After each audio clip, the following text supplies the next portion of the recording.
Welcome to VB lifestyle. நாங்கள் வந்து ரொம்ப நாள் கழிச்சு சமையல் வீடியோ போட போகிறோம். என்னென்னா, இந்த சீசனில் கிடைக்கிற ஜாக் ஃப்ரூட்டில் ஒரு சீடு இருக்குல்ல, அந்த சீடில் எங்கள் அம்மா வந்து பாயாசம் வைக்க போகிறாங்க. வாங்க வீடியோக்குள்ளே போகலாம்.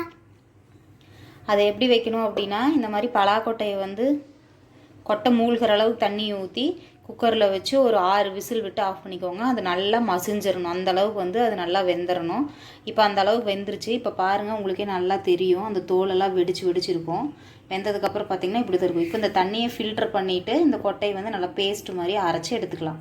அந்த வெந்த கொட்டையை தண்ணி ஃபில்டர் பண்ணிவிட்டு இந்த மாதிரி கொட்டையை போட்டு இதுக்குள்ளே நான் வந்து ஒரு 4-5 ஏலக்காயை போட்டு அதுக்கப்புறம் உங்களுக்கு தேவைன்னா தண்ணி ஊற்றி இந்த மாதிரி பேஸ்ட் மாதிரி பண்ணிக்கோங்க. நல்லா பேஸ்ட் ஆனதுக்கு அப்புறமா தண்ணியை ஊற்றி நல்லா மிக்ஸ் பண்ணி வச்சுக்கோங்க. அதுக்கப்புறம் பேன் வச்சுட்டு நெய் ஒரு ஸ்பூன் ஊற்றிக்கலாம். நெய் மெல்ட் ஆனோடனே நான் வந்து இப்போ உங்களுக்கு இதில் ரவை சேர்த்த போகிறேன். நீங்கள் ஜவ்வரிசி சேர்த்துறவங்களா இருந்தாலும் ஜவ்வரிசி சேர்த்திக்கோங்க. அதை வறுத்துட்டு ஜவ்வரிசி வந்து ஒரு 3/4 பாகம் வெந்ததுக்கு அப்புறமா நம்ம அரைச்சி வச்சுருக்கிற அந்த பலாக்கொட்டை பேஸ்ட்டு உள்ளே ஊற்றிக்கணும். இது ரவைங்கிறனால உங்களுக்கு சீக்கிரம் வெந்துடும். மெல்ட் ஆனோடனே ரவை போட்டாச்சு. அடுப்பு சிம் பண்ணிக்கோங்க, இன்னும் ரவை தீந்துடும்.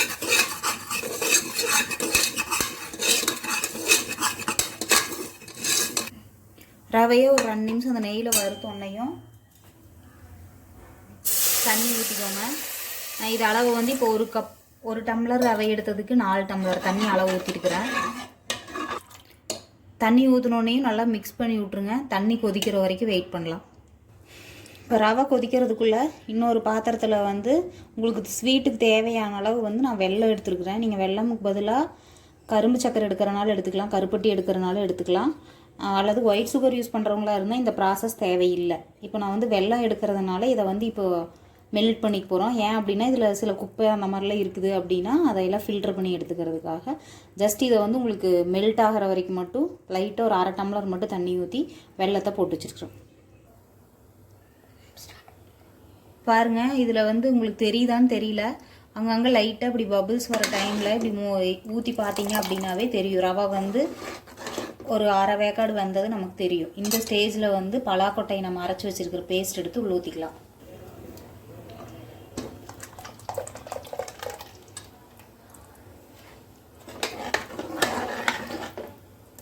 ஒருவேளை உங்களுக்கு குழந்தைங்களுக்கு வந்து இந்த ப்ரௌனிஷ் கலர் வரது பிடிக்க மாட்டேங்குது, ஃபுல்லாக ஒயிட்டில் வந்து ஒயிட் சுகர் போட்டு தான் செய்ய போகிறீங்க அப்படின்னா நீங்கள் வந்து அந்த வேக வச்சு எடுத்தப்பவே அந்த மேலே இருக்கிற ப்ரௌன் கலர் ஸ்கின்னை வேணும்னா நீங்கள் ரிமூவ் பண்ணிக்கலாம். பட் அது ரொம்ப ஹெல்த்திங்கிறதுனால நான் ரிமூவ் பண்ணல, அப்படியே போட்டு கிரைண்ட் பண்ணிட்டேன். அந்த அரைச்சி வச்சுருக்கிற பேஸ்ட்டை ஊற்றினோன்னையும் நான் உங்களுக்கு இதில் அதுக்கப்புறமா வந்து நான் எந்த டம்ளரில் ரவை எடுத்தனோ அதுலேயே 8 டம்ளர் தண்ணி ஊற்றிருக்கிறேன். உங்களுக்கு தண்ணி அளவு எவ்வளோ ஊற்றுறதுன்னு தெரியல அப்படின்னா நீங்கள் ஊற்றுனதுக்கப்புறமா இப்படி ஊற்றி பாருங்கள், ரொம்ப அப்படியே தண்ணி மாதிரி இருக்கணும். அதுக்கு அப்படி இருந்தாலே உங்களுக்கு கொதிக்கிறப்போ வந்து இது கரெக்டான ஸ்டேஜுக்கு வந்துடும். ஏன் அப்படின்னா உங்களுக்கு பலாப்பழ கொட்டையிலையும் வந்து திக்னஸ் கொடுக்கும். அதுக்கப்புறம் நம்ம இன்னும் பால் எல்லாம் ஊற்றுறப்போ வந்து உங்களுக்கு ரவை எல்லாம் வெந்து வரப்போ கரெக்டாயிரும். அதனால் வந்து ரொம்ப ஃபஸ்ட்டே வந்து கெட்டியாக இருக்க வேண்டாங்க. அந்த பேஸ்ட் ஊற்றினோன்னையும் நல்லா தண்ணி ஊற்றிக்கோங்க. நீங்கள் எதில் ரவை எடுக்கிறீங்களோ அதில் 8 டம்ளர் தண்ணி ஊற்றிக்கோங்க. அந்த பேஸ்ட் அரைச்சதுலேயும் நம்ம தண்ணி கலந்து தான் வச்சுருப்போம். சரி, வரும். இப்போ கொதிக்க விட்டுறலாம். பலாக்கட்டையோட ஸ்மெல்லு, அதுக்கப்புறம் ரவை பாதி தான் வந்துருக்குது, மீதி பாதி வேகிறதுக்கு டைம் கரெக்டாக இருக்கும். அதுக்குள்ளே வெல்லத்தையும் மெல்ட் ஆனதுக்கப்புறம் அதையும் ஃபில்டர் பண்ணிக்கலாம். இப்போ பாருங்கள், நம்ம தண்ணி எவ்வளோ ஊற்றினோம், ஒரு 5 நிமிஷம் கொதிச்சோன்னையும் கரெக்டாக பாயாசத்தை பார்த்து கெட்டிக்கு வந்துருச்சு.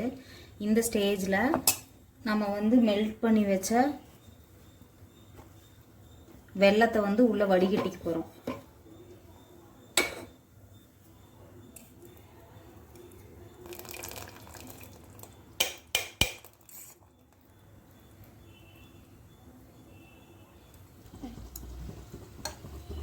வந்து நம்ம அந்த பாயாசத்துக்குள்ளே ஊற்றின வெல்லமும் அந்த பாயாசம் எல்லாம் நல்லா மிக்ஸ் ஆகிட்டு அதுக்குள்ளே ஒரு இந்த மாதிரி சின்ன பாத்திரத்தில் நெய் ஒரு ஸ்பூன் விட்டுக்கலாம். நெய் மெல்ட் ஆனோன்னையும் நான் வந்து இன்றைக்கி முந்திரியும் திராட்சை மட்டும் எடுத்து வச்சுருக்கேன். உங்களுக்கு என்னென்ன ட்ரை ஃப்ரூட்ஸ் வேணுமோ நீங்கள் அது எல்லாமே போட்டுக்கலாம். பாதாம், பிஸ்தா, நீங்கள் எது வேணால் போட்டுக்கலாம். நாங்கள் வந்து முந்திரி திராட்சை மட்டும் எடுத்து வச்சுருக்கேன். இப்போ இதை பாருங்கள், இது நெய் வந்து மெல்ட் ஆயிடுச்சு.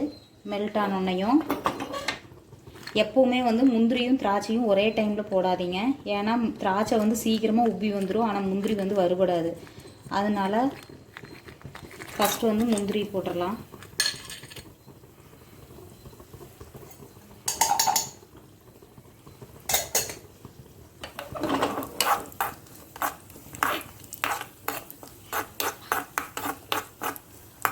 முந்திரி வந்து இப்படி லைட்டாக ப்ரௌன் கலரில் மாறுற டைமில் வந்து திராட்சை சேர்த்திக்கலாம்.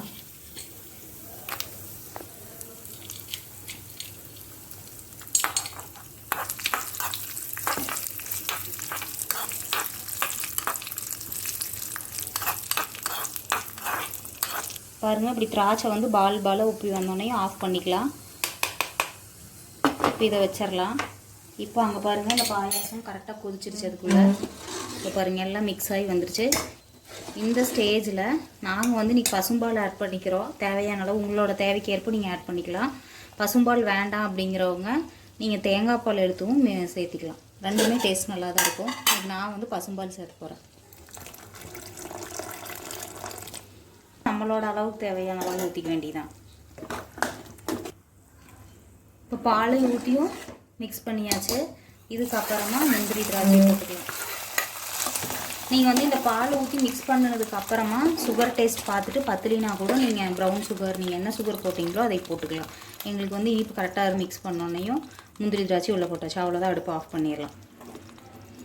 சுவையான பலாக்கொட்டை பாயாசம் ரெடி. இப்போ நீங்கள் குழந்தைங்களுக்கு வந்து வெறும் பலாக்கொட்டையை ரோஸ்ட் பண்ணிலாம் கொடுத்தா சாப்பிட மாட்டாங்க. ஆனால் இப்படி கொடுத்தீங்கன்னா கொட்டையை நம்ம ஃபுல்லாக பேஸ்ட்டாக அரைச்சறதுனால எல்லாத்தையுமே சாப்பிட்ருவாங்க. எங்கள் பாப்பாவுக்கு நார்மலாக பலாக்கொட்டை அவள் எதையுமே சாப்பிட மாட்டா. பட் இந்த மாதிரி பாயாசம் வச்சு கொடுத்தா மட்டும் குடிச்சிருவா. ஸோ நீங்களும் இதை ட்ரை பண்ணி பார்த்துட்டு வீட்டில் டேஸ்ட் எப்படி இருந்துச்சுன்னு எங்களுக்கு கமெண்ட் பாக்ஸில் மென்ஷன் பண்ணுங்கள். எங்கள் சேனலை ஃபஸ்ட் டைம் பார்க்குறவங்களா இருந்தால் லைக் பண்ணுங்கள், ஷேர் பண்ணுங்கள், சப்ஸ்கிரைப் பண்ணுங்கள். மறக்காமல் பக்கத்தில் இருக்கிற பெல் ஐக்கானை கிளிக் பண்ணிக்கோங்க. அப்போ தான் நாங்கள் வீடியோ போட்டால் உங்களுக்கு உடனுக்குடனே நோட்டிஃபிகேஷனில் வரும். தேங்க்ஸ் ஃபார் வாட்சிங். Keep supporting.